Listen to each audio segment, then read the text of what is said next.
है कि ना शौक दीदार का है ना फिक्र जुदाई की। बड़ी खुशकिस्मत हैं वो लोग जिन्होंने इश्क नहीं की। मित्रों, जब अपने पति लक्ष्मण की मृत्यु की खबर सुनकर जोर जोर से हंसने लगी उर्मिला, आखिर क्या कारण था उर्मिला के हंसने के पीछे? जैसा कि हम सब जानते हैं कि रामायण काल में राम को 14 साल का वनवास तय हुआ था। उनकी पत्नी सीता ने सहज ही वनवास पर जाना स्वीकार कर लिया था। वहीं बचपन से श्री राम की सेवा करने वाले लक्ष्मण ने भी भगवान राम की सेवा के लिए वनवास जाने का तय किया और अपनी माता से अनुमति ली। तभी वह संकोच करते हुए अपनी पत्नी उर्मिला के कक्ष की ओर बढ़ ही रहे थे कि माता से तो मैंने आशीर्वाद ले लिया, लेकिन अब उर्मिला से क्या आज्ञा लूंगा, मैं कैसे उसे समझाऊंगा, उससे क्या कहूंगा। तभी वो उर्मिला के कक्ष में पहुंचे। वहां उन्होंने देखा कि उर्मिला आरती की थाल लिए खड़ी है। उर्मिला लक्ष्मण जी से कहती है कि आप मेरी चिंता मत कीजिए, आप अपने भ्राता की सेवा करिए, क्योंकि सबसे बड़ा धर्म है कि आपकी सेवा में कोई बाधा न आए। इसीलिए मैं आपके साथ जाने की जिद नहीं करूंगी। यह सुनकर लक्ष्मण जी प्रसन्न हुए, कहा कि तुमने तो मेरा सारा संकोच ही दूर कर दिया। इसी के साथ उर्मिला ने एक दीपक जलाया और कहा कि मेरे नाथ के सासों को कभी बुझने मत देना। इसके बाद भगवान राम, माता सीता सहित लक्ष्मण जी 14 साल के लिए वन में वास करने चले गए। उनके पीछे उर्मिला एक तपस्वी की भांति अपना जीवन व्यतीत करने लगी। बता दें कि उर्मिला भी 14 वर्षों के लिए नींद में चली गई थी। दरअसल इसके पीछे का कारण है कि लक्ष्मण हर समय भगवान राम और माता सीता की सेवा में लगे रहते। इसीलिए उन्होंने नींद की देवी से वरदान मांगा कि उन्हें 14 वर्षों तक नींद न आए, ताकि वो चाहे सुबह हो या रात हर समय अपने भ्राता की सेवा कर सकें। नींद की देवी ने उन्हें यह वरदान देने के लिए तैयार हो गई, लेकिन उन्होंने कहा कि आपके बदले आपके किसी करीबी को सोना होगा, और यह काम संभाला उनकी पत्नी उर्मिला ने। कहते हैं कि जब लक्ष्मण और मेघनाथ के बीच युद्ध हुआ था, तब उस समय लक्ष्मण जी मूर्छित हो गए थे। मेघनाथ की शक्ति के प्रहार से जब लक्ष्मण जी मूर्छित हो गए थे, तब हनुमान जी उनके लिए संकट मोचन बने और लंका से सुषेण वैद्य को लेकर आए। उन्होंने बताया कि इस शक्ति बाण का इलाज हिमालय के द्रोणांचल पर्वत के शिखर पर पाई जाने वाली संजीवनी बूटी है। उसे सूर्योदय से पूर्व ही लाना होगा, तभी लक्ष्मण जी के प्राण बच सकते हैं। राम भक्त हनुमान जी संजीवनी बूटी लेने के लिए निकल पड़े। जब रावण को इस बात की सूचना मिली तो उसने हनुमान जी को रोकने के लिए षड्यंत्र रचा। उसने काल नेमी को इस कार्य को सौंपा ताकि हनुमान जी समय से उस संजीवनी बूटी को लेकर न आ पाए।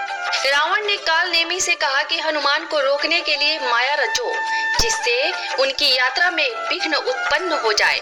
इस पर काल नेमी ने कहा कि रामदूत हनुमान को माया से मोहित कर पाने में कोई भी समर्थ नहीं है। यदि वह ऐसा करता है तो निश्चित ही उनके हाथों मारा जाएगा। इस पर रावण ने कहा कि यदि तुम उनकी बात नहीं मानते हो तो फिर उनके ही हाथों मरना होगा। काल नेमी ने सोचा कि रावण के हाथों मरने से अच्छा है कि वह हनुमान के हाथों ही क्यों न मरे। उसने अपनी माया से हनुमान जी के रास्ते में एक सुंदर कुटिया का निर्माण किया और एक ऋषि का वेश धारण कर उसमें बैठ गया। इस बीच आकाश मार्ग से जा रहे हनुमान जी को प्यास लगी तो वे सुंदर कुटिया देखकर नीचे आ गए। उन्होंने काल नेमी बने ऋषि को प्रणाम किया और पीने के लिए जल मांगा। तब काल नेमी ने कहा कि राम और रावण में युद्ध हो रहा है, राम जी ही विजयी होंगे, मैं यहाँ से सब देख रहा हूँ।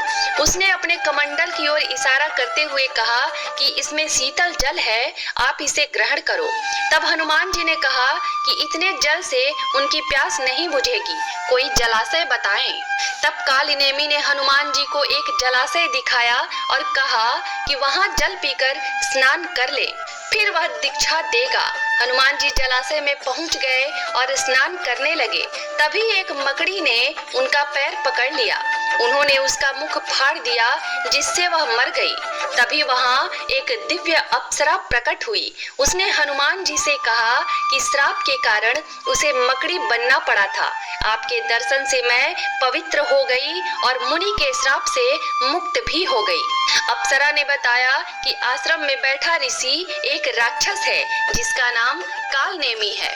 यह बात जानकर हनुमान जी तुरंत कालनेमी के पास गए और बोले कि मुनिवर, सबसे पहले आप गुरु दक्षिणा ले लीजिए, मंत्र बाद में दीजिएगा। इतना कहकर हनुमान जी ने उस कालनेमी को अपनी पूंछ में लपेट लिया और पटक कर मार डाला। मरते हुए कालनेमी का राक्षस स्वरूप सामने आ गया। उसने मरते हुए राम का नाम लिया। राम नाम से उसका भी उद्धार हो गया। तब हनुमान जी उनके लिए संजीवनी बूटी लेने गए थे। संजीवनी बूटी लेकर जैसे ही वो अयोध्या से गुजरे तो हनुमान जी को राक्षस समझकर भरत ने उन पर तीर से हमला किया और हनुमान जी नीचे गिर गए। हनुमान जी ने भरत जी को सारी बात बताई कि किस तरह रावण के पुत्र मेघनाद ने लक्ष्मण जी पर हमला कर दिया है, इसलिए वह उनके लिए संजीवनी बूटी लेकर जा रहे हैं। वहीं आपको बता दें कि जैसे ही लक्ष्मण जी मूर्छित हुए, वैसे ही उर्मिला जी भी अपनी नींद से उठ खड़ी हुई थी। जहां भगवान राम जी की माता कौशल्या ने यह सब सुना तो उन्होंने कहा कि राम से कहना कि लक्ष्मण के बिना वो अयोध्या में पैर ना रखें। वहीं दूसरी ओर माता सुमित्रा ने कहा कि भगवान राम से कहना कि अभी भी मेरा दूसरा पुत्र शत्रुघ्न मेरे पास है, अगर जरूरत पड़ी तो मैं उन्हें भी भेज दूंगी। मैंने दोनों बेटे भगवान राम जी की सेवा के लिए ही तो जन्मे हैं। माताओं का ऐसा प्रेम देख हनुमान जी की आंखों में भी आंसू आ गए। वहीं जब हनुमान जी ने उर्मिला को देखा तो वो चुपचाप खड़ी थी।